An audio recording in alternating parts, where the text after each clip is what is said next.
నమస్తే. Welcome to social post. నేను మీ మాధురి. ఈరోజు మనతో పాటు ఉన్నారు డాక్టర్ నంది రామేశ్వర గారు, realtor oxygen CEO and founder. నమస్తే సార్. సార్, జిహెచ్ఎంసీ 27 మున్సిపల్ కార్పొరేషన్ని విలీనం చేయబోతుందని వింటున్నాం. సో ఇది సిటీ పెరగడానికి కానీ, లేదు అంటే ఇంకా అవకాశాలు పెరగడానికి కానీ ఎంతవరకు ఛాన్స్ ఉండే అవకాశాలు ఉన్నాయి? రియల్ ఎస్టేట్ అంటే దేనికోసం చేస్తారు? రియల్ ఎస్టేట్ డెవలప్మెంట్ చేస్తే ఏమొస్తుంది? పీపుల్ వస్తారు. పీపుల్ వస్తే ఏమొస్తుంది? బిజినెస్ వస్తుంది. బిజినెస్ వస్తే ఏమొస్తుంది? డెవలప్ అవుతుంది. డబ్బులు వస్తాయి. గవర్నమెంట్కి ఏం కావాలి? డబ్బులు కావాలి. Simple answer, very simple. Okay. So 27 మున్సిపాలిటీలు కలిపితే జోగ్రఫికల్గా ఏరియా పెరుగుతుంది. అవును. ఏరియా పెరిగితే కన్స్ట్రక్షన్ వస్తుంది. రోడ్లు ఆల్రెడీ ఉన్నాయి మనకి. కన్స్ట్రక్షన్ వస్తే బయింగ్ కెపాసిటీ, ఇండస్ట్రీస్ వస్తాయి. ఎక్కడైతే ఇండస్ట్రీ ఉందో అక్కడ రెసిడెన్షియల్ పెరుగుతుంది. రెసిడెన్షియల్ పెరిగితే జాబ్స్ ఉంటాయి. జాబ్స్ ఉంటే శాలరీస్ వస్తాయి. శాలరీస్ ఉంటే బయింగ్ కెపాసిటీ పెరుగుతుంది. బయింగ్ కెపాసిటీ పెరిగితే జీడిపి పెరుగుతుంది. ఓవరాల్ సిటీ పెరుగుతుంది. గవర్నమెంట్కి ఇప్పుడు as of no government run చేయడానికి 7 లక్షల కోట్లు అప్పు ఉంది తెలంగాణ. ఆంధ్రాకి 10 లక్షల కోట్లు అప్పు ఉంది. అప్పు కట్టడానికి మనం డబ్బులు లేక అప్పు తీసుకొని వడ్డీ కడుతున్నాం. అంతే, మన డబ్బులు ఎక్కడ ఉన్నాయి? ఖజానాలో డబ్బులు లేవు. స్వయంగా సీఎం గారే చెప్పారు కదా. చెప్పారా లేదా? అవును. మీరు పొలిటికల్ న్యూస్ చదువుతుంది. సో అది భర్తీ చేయడానికి మార్గాలు ఏంటంటే హెచ్ఎండిఏ పరిధి పెంచారు. లాస్ట్ వీడియోలో చేసాము లాస్ట్ టైం. ఇప్పుడేంటి 27 మున్సిపాలిటీ ఉంటే ల్యాండ్ వాల్యూ పెరిగిపోతుంది. ఓకే. ల్యాండ్ వాల్యూ పెరిగితే గవర్నమెంట్ ఇప్పుడు ఒక ఎకరం డెవలప్ చేస్తే 5 పార్టీస్ ఇన్వాల్వ్ ఉంటాయి. ఏజెంట్, డెవలపర్, ఇన్వెస్టర్, బయ్యర్, ఇంకోటి చెప్పండి లాస్ట్ ఏముంటుందో? సెల్లర్. బయ్యర్ అన్నా సెల్లర్, బిల్డర్ అన్నా బిల్డర్ అన్నా ఒకటే రఫ్గా. Builder or seller, buyer, investor, agent, అందరూ అయిపోయినా ఇంకేమన్నా ఉందా? కామన్ మ్యాన్, గవర్నమెంట్ ఉంటుంది. ఓకే. ఈ 5 డబ్బులు ఎవరికి ఎక్కువ వస్తాయంటే సెల్లర్కి ఎక్కువ వస్తాయా, బయ్యర్కి ఎక్కువ వస్తాయా, ఏజెంట్కి ఎక్కువ వస్తాయా? Don't know sir. గవర్నమెంట్కి ఎక్కువ వస్తాయి. ఓకే. ఎందుకంటే ఫస్ట్ ల్యాండ్ కొన్నప్పుడు రిజిస్ట్రేషన్ చేస్తాం. అవును. తర్వాత కన్వర్షన్ చేస్తాం, అప్పుడు డబ్బులు వస్తాయి. తర్వాత ప్లాన్ అప్లై చేస్తాం, అప్పుడు డబ్బులు వస్తాయి. తర్వాత రిజిస్ట్రేషన్ చేస్తాం, అప్పుడు డబ్బులు వస్తాయి. మళ్ళీ కొనుక్కున్నాడు, మళ్ళీ ప్లాన్ పెట్టుకున్నాడు, దానికి డబ్బులు వస్తాయి. ఎవరికి 10% వస్తూ పోతే 50% గవర్నమెంట్కి వస్తుంది. గవర్నమెంట్ సర్వ్ అవ్వాలంటే మనం ఉండాలి, అక్కర్లేదు? మీరు ఉండాలి, నేను ఉండాలి, మీడియా ఉండాలి. సో చాలామంది తెలియని నగ్న సత్యం అంటారు కదా, రహస్యం అది.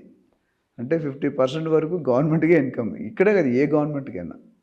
అంటే ఒక ట్రాన్సాక్షన్ అవుతుందంటే అక్కడ గవర్నమెంట్కి ఖచ్చితంగా 40-50% మినిమం వస్తుంది. ఓకే. నేను చెప్పాను కదా, 5 స్టెప్పులు చెప్పాను. హై రైజ్ అయితే 60% వస్తుంది. ఎందుకంటే ఎన్ని ఫ్లోర్లు పెడితే అంత రేట్ ఎక్కువ కదా. ఫ్లోర్ ప్లేట్ ఎవ్రీ ఫ్లోర్కి పర్ స్క్వేర్ ఫీట్ 50 రూపాయలు, 100 రూపాయలు ఎక్స్ట్రా ఉంటుంది. ఇందా రేట్ ఎందుకు డబుల్ అవుతుంది అన్న? 30 ఫ్లోర్లో కొంటే 40th ఫ్లోర్లో కంటే కింద 5th ఫ్లోర్లో 1 కోటి రూపాయలు అయితే అక్కడ 2 కోట్లు అవుతుంది.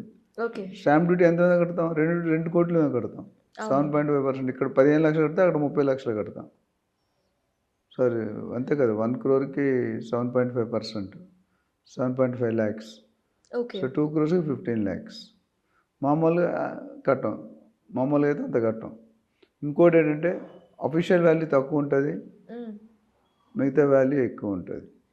ఎందుకంటే 1 కోటి రూపాయలు పెట్టి అగ్రికల్చర్ ల్యాండ్ కొన్నాం అనుకోండి, మీరు ఎంత చూపిస్తాం? 20 లక్షల మీద ట్యాక్స్ కడతాం, 80 లక్షల మీద కట్టాం. ఇప్పుడు రేవంత్ రెడ్డి గారి ప్లాన్ ఏంటంటే ఆ బేసిక్ వాల్యూని పెంచుతున్నారు. Differential amount between white and black ఏదో ఈ 20 lakhs, 10 lakhs, 50 lakhs చేయాలనే ప్లాన్. అప్పుడు ఏమవుతుందంటే ఇక్కడ 76,000 వచ్చే బదులు 3 lakhs, 4 lakhs డ్యూటీ కింద వస్తుంది. Okay. So all the steps are being done to increase the revenue of the government. ఒకప్పుడు మీరు చూసుకుంటే అగ్రికల్చర్ మీద మనం చిన్నప్పుడు మన మేజర్ 95% ఇన్కమ్ అగ్రికల్చర్ మీద వచ్చేది, మన తాతలు ముత్తాతలు. రెండోది ఫార్మా మెడికల్ వచ్చారు, మన రోగాలు ఎక్కువైనాయి కాబట్టి. ఇప్పుడు 30 సంవత్సరాలు 40 సంవత్సరాలు దాకా రోగాలు ఉన్నాయి కదా, ఉన్నాయా లేవా? ఒకప్పుడు 90-80 వచ్చిన వాళ్ళు కూడా ఏమి ఉండేది కాదు. వాళ్ళు మందులు వేసుకోరు, ఇంజక్షన్లు ఏమీ లేవు. మూడోది ఎలక్ట్రికల్, మెకానికల్, ఎలక్ట్రానిక్స్ వచ్చాయి స్లోగా. అప్పుడు కొద్దిగా వచ్చింది, అంటే ఇన్కమ్ పెరిగింది. పెరిగిన తర్వాత దాని తర్వాత ఎలక్ట్రానిక్స్, తర్వాత ఐటీ తర్వాత computers, latest AI, artificial intelligence. అవును. ఇప్పుడు అవన్నీ మించిపోయింది రియల్ ఎస్టేట్. ఓకే. అందుకని నేను రియల్ ఎస్టేట్లో ఉన్నాను. 30,000 people have been trained by me for last 30 years. Okay. 30,000 transactions. I helped 30,000 buyers. 30,000. Buyers and builders. Okay. మన రోల్ అదే కదా. Entire every day on an average 8 to 10 calls across the globe వస్తాయి. వాళ్ళు 20% convert చేస్తారు. 10 మంది వస్తే 2 మన దగ్గర కొంటారు. ఇన్వెస్ట్మెంట్ అడ్వైస్ తీసుకుంటారు. సరే ఎక్కడ కొనాలి, ఎప్పుడు కొనాలి, ఏం పెట్టాలి, ఎక్కడ పెట్టాలి, ఏ సెగ్మెంట్ పెట్టాలి, ఏ రేట్లో కొనాలి. అవునా కదా. ఇప్పుడు మన తాతలు ఎకరాల్లో కొనేవారు భూమి, మన నాన్న గజాల్లో కొన్నారు, మనం అడుగుల్లో కొనుక్కుంటాం. మా పిల్లలు వచ్చేసరికి ఇంచుల్లో కొనుక్కుంటారు. ఓకే.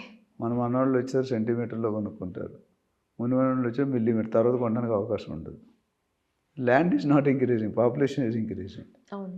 సో రియల్ ఎస్టేట్లో వచ్చే ఇన్కమ్ ఎక్కడ రాదు. అతి తక్కువ టైంలో ఎక్కువ డబ్బులు వచ్చేది real estate, provided you go through a legally title clear property in a good location with a good builder with a good developments. లేకపోతే you will be soup. So అందుకని ఏంటంటే మీకు ఈ రియల్ ఎస్టేట్లో అన్న నియోపాలిస్ అవ్వండి, ఇంకో దగ్గర అవ్వండి, ఎక్కడైనా సరే రియల్ ఎస్టేట్ డిమాండ్ బాగుంది. Some people are directly software engineers resign చేసిన తీసేసిన వాళ్ళందరూ రియల్ ఎస్టేట్కి వస్తున్నారు. మీడియా వాళ్ళు సగం మంది రియల్ ఎస్టేట్లో ఉన్నారు. ప్యారలల్లీ జాబ్ చేసుకుంటూ. ఇంకోటి చెప్పాను నేను, if you have a good network, that network can be created to network by people like me. Okay. How to convert అనేది you have to involve in some hours of training, then we will know. So చాలామంది part టైమ్గా real estate చేసుకుని they are running double the salaries, triple the salaries. But you should have that attire interest, passion. నేను ఎందుకు మీరు ఏ question ఇక్కడ వచ్చేదాకా ఏ question అడుగుతారో మీరు చెప్పలేరు. కానీ మీరు ఏ క్వశ్చన్ అడిగినా మీ ఆన్సర్ చెప్పాల్సిన బాధ్యత ఉంది. బికాస్ నా ప్యాషన్ని ప్రొఫెషన్గా కన్వర్ట్ చేసుకున్నాను.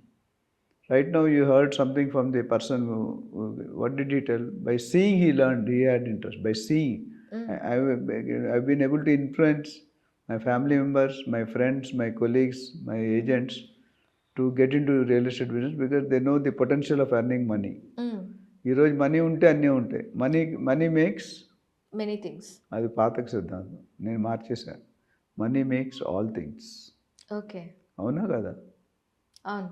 కుछ पाने के लिए कुछ खोना है, कुछ पाने के लिए कुछ खोना है. అంటే ఒకటి కావాలంటే ఒకటి వదులుకోవాలి. ఓకే. కానీ నేను మార్చాను, कुछ पाने के लिए कुछ करना है. కుచ్ కర్నా హై. ఓకే. రామాయణ మహాభారత ఒక లైన్లో చెప్పండి మీరు సారాంశం. కట్టే కొట్టే తెచ్చే మాత్రం కాదు. తెలీదు sir. Ramayana is women dispute, Mahabharata is a land dispute according to me. Okay. అంతే కదా. Ramayana is women dispute and Mahabharata is land dispute. Yes sir. So అలాంటి ట్రైనింగ్ ఇస్తాం మనం. Okay. You simplify the things, have a thumb rule and forget. You can never forget in your life time. ఈ dialogue మళ్ళీ మర్చిపోలేరు మీరు. అవును. మళ్ళీ real estate corridor వచ్చినా, హైరైజ్ ఉన్నా కొనేవాడు ఖచ్చితంగా కొనుక్కోవాలి. 100 గజాల ల్యాండ్ అని కొనుక్కుంటే, ఎందుకంటే రేపొద్దున మీ బిజినెస్లో లాస్ రావచ్చు, జాబ్ పోవచ్చు. టెనెంట్గా బయట వేసేస్తాడు మనం రెంట్ కట్టకపోతే. అదే ఒక ల్యాండ్ ఉందనుకుంటే ఒక గుడ్స్ వేసుకుని బతకవచ్చు. పచ్చడి మెతుకు బిర్యానీ కాకపోయినా పచ్చడి మెతులతో బతకవచ్చు. అది ఇల్లే లేకపోతే ఎక్కడికి పోలేము. That's the matter. Okay sir, thank you.